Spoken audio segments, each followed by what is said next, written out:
13 वर्षाचा मुलगा आणि गळफास घेतलेल्या अवस्थेत सापडलेला मृतदेह. ही आत्महत्या आहे की एखादा अपघात? नेमकं काय घडलं त्या घरात? ही घटना नागपूर शहरातील लखनगंज पोलीस स्टेशन हद्दीत घडली आहे. सायंकाळच्या सुमारास 13 वर्षाच्या मुलाचा मृतदेह घरातच आढळून आला. प्राथमिक माहितीनुसार मुलगा खेळत असताना गळ्यात ओढणीचा फास लागल्याची शक्यता व्यक्त केली जात आहे. मुलगा आपल्या आजी आजोबांसोबत राहत होता, तर आई वडील शेजारच्या खोलीत झोपलेले होते. सकाळी मुलगा जिन्याजवळील सळईला लटकलेल्या अवस्थेत दिसून आला. कुटुंबियांनी तात्काळ त्याला खाली उतरवून रुग्णालयात नेलं, परंतु डॉक्टरांनी त्याला मृत घोषित केलंय. पोलिसांनी घटनास्थळी जाऊन पंचनामा केला. महत्वाची बाब म्हणजे प्राथमिक तपासात शरीरावर कोणतीही बाह्य दुखापत आढळून आलेली नाही. त्यामुळे ही घटना अपघात आहे की आत्महत्या याबाबत अजूनही स्पष्टता नाही.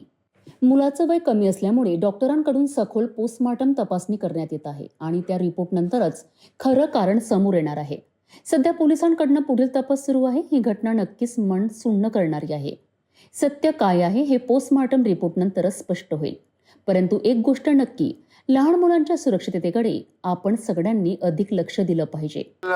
10:30च्या सुमारास पोलीस स्टेशनला मेओवरून खबर मिळाली की एका 13 वर्षाचा मुलगा आहे, मायनर मुलगा, त्याने गळफास लावून आत्महत्या केलेली आहे आणि ते त्याला खेळता खेळता त्याच्या गळ्याला फास लागून झाल्याबाबतची माहिती त्याच्या वडील शाहीन रफिक शहा कालुशा मधीच्या मागे आजमशाह चौक याने दिल्याची माहिती प्राप्त झाल्यानंतर प्रथमतः आम्ही जाऊ ते जे मयताची बॉडी तपासली. त्यामध्ये कुठल्याही इतर कोणत्या एक्सटर्नल कुठल्याही प्रकारच्या काही दिसून आले, इंजरीज वगैरे दिसून आले नाही. त्याच्यानंतर घटनास्थळी जाऊन आम्ही त्याची तपासणी केली. असं तिथे ते जिथे ओढणी होती त्या ठिकाणी ओढणी कशी बांधली गेलेली होती किंवा काय, त्या सगळ्या तपासणी करून त्या घटनास्थळ पंचनामा केलेला आहे. घरच्यांच्या म्हणण्यानुसार तो मुलगा जो आहे 13 वर्षाचा आहे आणि तो आई वडील बाजूच्या घरामध्ये राहतात आणि तो त्याच्या आजी आजोबासोबत राहत असतो.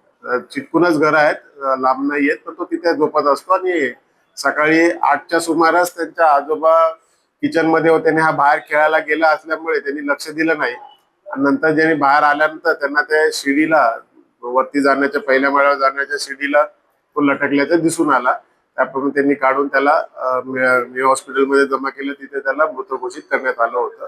सदर मुलाच्या सध्या तरी कुठल्या संशयाचा प्रकार दिसून येत नाहीये. तरी पण पोस्टमॉर्टम मध्ये डॉक्टरांनी मुलाचं वय लहान असल्यामुळे वेगवेगळ्या प्रकारच्या तपासण्या केलेल्या आहेत. त्याची नख वगैरे सगळ्या गोष्टी काढून घेतलेल्या आहेत. त्याची तपासणी होऊन त्याच्यामध्ये काही इतर काही गोष्टी निष्पन्न झाल्यानंतर पुढील तपास करणार आहोत.